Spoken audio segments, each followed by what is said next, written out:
1881 में Robert Bob नामी एक नौजवान जेसी जेम्स को तलाश कर रहा होता है। जब जेसी James gang blue cut Maheshwari में ट्रेन डकैती की प्लानिंग कर रहा था, तो बॉब भी अपने बड़े भाई चार्ली की मदद से इस गैंग में शामिल होने की कोशिश करता है। लेकिन गैंग का कोई भी आदमी इस पर ध्यान नहीं देता। अब रात का सीन दिखाया जाता है, जहाँ ये लोग ट्रेन का इंतज़ार कर रहे थे, और जैसे ही ट्रेन वहाँ आती है, तो जेम्स अपने पूरे गैंग के साथ ट्रेन पर हमला कर देता है और सब ट्रेन को लूटने लगते हैं। लेकिन ट्रेन में इतना इन्हें पैसा नहीं मिलता जैसा कि इनको इसकी इन्फॉर्मेशन मिली थी, जिसकी वजह से इनकी यह डकैती एक किस्म की नाकाम हो जाती है। और इस नाकामी के बाद जैसी का बड़ा भाई फ्रैंक जैसी इस गैंग को खैरबाद कह के वहाँ से चला जाता है, जिसके बाद जैसी चार्ली और वुड को ये शहर छोड़ने को कहता है और बॉब को अपने साथ रखता है। फिर रात को जैसी अपनी फैमिली के साथ दूसरी जगह शिफ्ट होता है और बॉब सोचता है कि वो यहाँ जैसी के बच्चों का कज़न बन करेगा।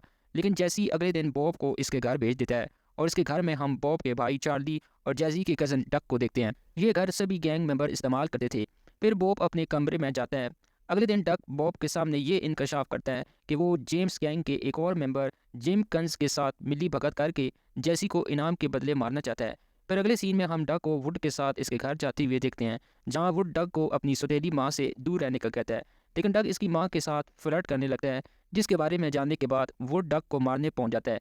लेकिन तभी बॉब वुड के सर पर गोली मार देता है और फिर वो वुड की लाश को जैसी से छुपाने के लिए इसे बर्फ में दफना देते हैं। दूसरी तरफ जैसी गैंग के एक और मेंबर एड मिलर से मिलता है, जो जैसी को मारने की साजिश में डक के साथ मिला हुआ था। लेकिन जैसी को इनका प्लान पहले से ही पता था और ये बात एड भी जैसी को देखकर समझ जाता है और वो जैसी के सामने इस बात का इतराफ़ कर लेता है, जिसके बाद जैसी मिलर को मार देता है। इसके बाद जैसी डक के पास मिलने जाता है और अपने साथ जिम कम्स को ढूंढने के लिए चलने को कहता है। जिम कम्स वो था जिसने जैसी के कुछ गैंग मेंबर को मारा था और इसी के कहने पर ही जैसी को मारना चाहते थे।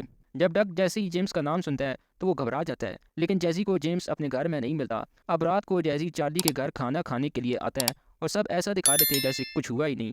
तो जैसी इनसे अपने कज़न वुड के बारे में पूछता है। वो काफ़ी देर से गायब है, जिसको सुनकर सब अनजान बनते हैं, इस बात से इनकार कर देते हैं जैसा कि इनको कुछ पता ही ना हो। इसी बीच बॉब पुलिस कमिश्नर के पास जाता है और कहता है कि वो जैसी जेम्स के ठिकाने के बारे में जानता है, और बॉब फिर डक पर वुड के कत्ल का इल्ज़ाम लगवाकर इसे गिरफ्तार करवा लेता है।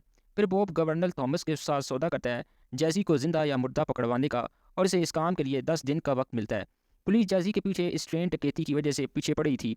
इसके बाद चार्ली जैसी से बॉब को अपने गैंग में शामिल करने के लिए राजी करता है, जिसके बाद जैसी और चार्ली बॉब को अपने गैंग में शामिल कर लेते हैं। फिर ये सभी जैसी के साथ इसके घर आते हैं, जहाँ वो दोनों जैसी के बच्चों के साथ चचेरे भाई बनकर रहते हैं। जैसी इन दोनों भाइयों के साथ दोबारा से गैंग बनाना चाहता था और शुरुआत सिटी बैंक को लूट के करना चाहता था। अब इसी दौरान जैसी को इन दोनों भाइयों पर भी शक होने लगता है और इन्हें एक साथ अकेले रहने की इजाज़त नहीं देता।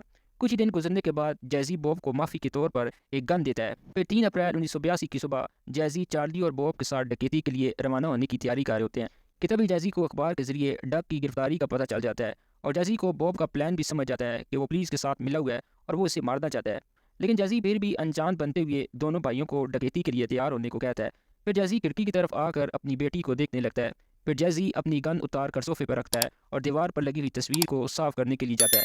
तभी बॉब जैसी की दी हुई गन से जैसी को पीछे से गोली मार देता है। ये सब जैसी ने भी तस्वीर से देख लिया था, पर वो जवाब में कुछ नहीं करता और इसी के साथ जैसी की मौत हो जाती है। फिर ये दोनों भाई वहाँ से भाग जाते हैं और जैसी की मौत की खबर टेलीग्राम के जरिए गवर्नर को भेज देते हैं, जिसके बदले इन्हें $10,000 मिलने वाले थे, पर इन्हें $500 ही मिलते हैं। फिर हमें जैसी की डेड बॉडी दिखती है, जहाँ इसकी फ़ोटो ली जा रही थी अखबार के लिए। इन सब के बाद ये दोनों भाई अपना थिएटर खोलते हैं, जहाँ पर ये लोग अपना और जैसी की मौत का पूरा वाक़या दिखाते हैं। लेकिन काफ़ी वक्त बाद धीरे धीरे लोग बॉब को बुज़दिल और जैसी को लेजेंड मानने लगते हैं, और चार्ली को भी लगता था कि किसी दिन बॉब सचमुच में इसे बीमार देगा। इसलिए चार्ली जैसी की बीवी से माफ़ी मांगने के लिए इसे लेटर लिखता था। तभी एक दिन चार्ली इसी गम में खुदकुशी कर लेता है और बॉब को लोग हमेशा बुज़दिल और कायर की नज़र से ही देखते थे, जिससे परेशान होकर बॉब फैसला करता है कि वो जैसी के हाथों मारे गए लोगों की फैमिली से मिलेगा कि शायद इनके ज़रिए ही बॉब को लोग कुछ इज्जत देंगे। लेकिन लोग फिर भी बॉब से नफरत ही करते थे, और 8 जून 1892 को एडवर्ड ओ कैली, जो कि जैसी के गैंग का एक पुराना मेंबर था, वो बॉब के बार में घुसकर इसको गोली मार देता है और इसी के साथ ये कहानी यहीं पर ख़त्म हो जाती है। तो नाजरीन, कैसी लगी आपको ये कहानी? ये फ़िल्म 2 घंटे और 40 मिनट की है और मैंने पूरी फ़िल्म को चंद मिनटों में एक्सप्लेन किया है। तो प्लीज़ मेरी इस कोशिश को ज़रूर क्रेडिट दें और चैनल को सब्सक्राइब ज़रूर करें। फ़िलहाल के लिए खुदा हाफिज़।